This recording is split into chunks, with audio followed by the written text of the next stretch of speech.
Graça e paz, louvado seja Deus. Que a graça, a paz, o amor de Deus e a consolação do Espírito Santo do Senhor esteja comigo e com você para todo sempre. Hoje é 16 de fevereiro de 2024, ainda sobre o plano de leitura diante do nosso devocional. Estamos no capítulo 4, versículo 26 e 27. Diz assim: quando vocês ficarem irados, não pequem. Apaziguem a sua ira antes que o sol se ponha. E não deem lugar ao diabo. Pessoal, preste atenção. A ira é uma exacerbação emocional causada por algo que nos desagrada. A ira em si não é pecado. Preste atenção, pois Deus pode irar-se. Deuteronômio 9:8. Salmos 2:12. A ira do Senhor manifesta-se em várias ocasiões ao longo do Antigo Testamento. Números 25:4. Jeremias 4:8. A ira santa de Deus faz parte de seu julgamento sobre o pecado, como fica claro na ira demonstrada por Jesus ao purificar o templo. Mateus 21:12. A Bíblia fala em frequência da ira se acender. Êxodo 4:14, número 11:10, Deuteronômio 6:15 e assim sucessivamente. Comparando-a ao fogo, por vezes, a ira de uma pessoa arde em segredo, o que pode ser chamado de rancor. Mas essa mesma ira pode irromper, preste atenção, subitamente. Meu Deus, está aqui com todo cuidado. Ela pode se romper subitamente e destruir o que pode ser chamado de furor.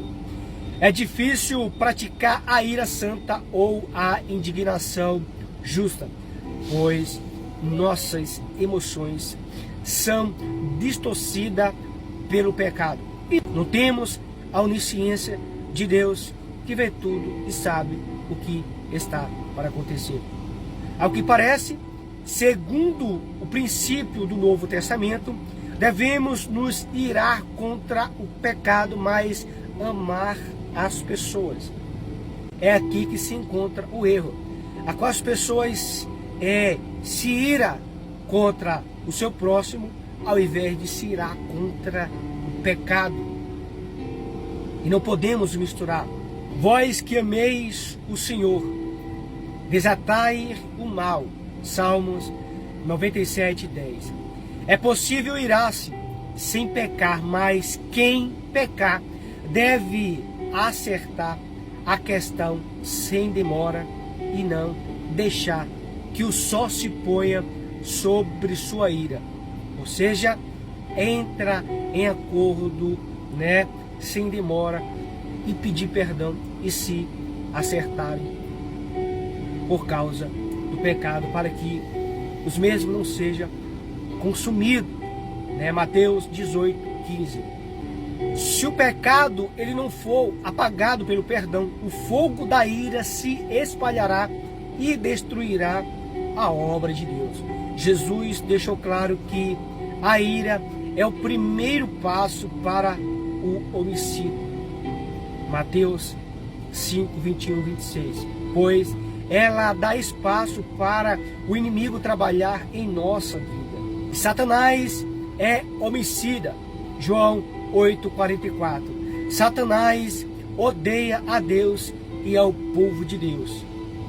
E quando encontra um cristão que tem em seu coração as centelhas da ira, ele as atiça e põe mais lenha na fogueira, causando o quê? Grandes estragos no meio do povo de Deus e na igreja de Deus. Tanto a mentira quanto a ira dão lugar ao diabo. Efésios 4, 27. Certa feita, uma mulher ela tentou justificar seu humor, dizendo: na hora eu estouro, mas depois passa, né? E até então, quantas e quantas das vezes nós já falamos isso. Hoje, talvez você não fala mais e eu não falo mais, mas já falamos, né? Dessa forma. Ou seja, na hora eu estouro, mas depois passa, né? Igual a um revólver, respondeu o amigo. Veja só o estrago que deixa para trás, né? Qualquer um pode se irar, escreveu Aristóteles, mas irá-se com a pessoa certa, na medida certa, no momento certo, com o propósito certo e da maneira certa, isso não é fácil. Salomão apresenta uma excelente solução. A resposta branda desvia o furor, mas a palavra dura suscita a ira. Provérbio, capítulo 15, versículo 1. Tá? Deus lhe abençoe. Viva essa palavra. Ainda diz a palavra do Senhor: irai, mas não pecai. Tá bom? Não é errado se irar. É errado perder o controle sobre a ira. Mas é correto ter o poder sobre o controle. E amanhã voltaremos no versículo 28, a qual vamos aprender sobre o roubo, tá?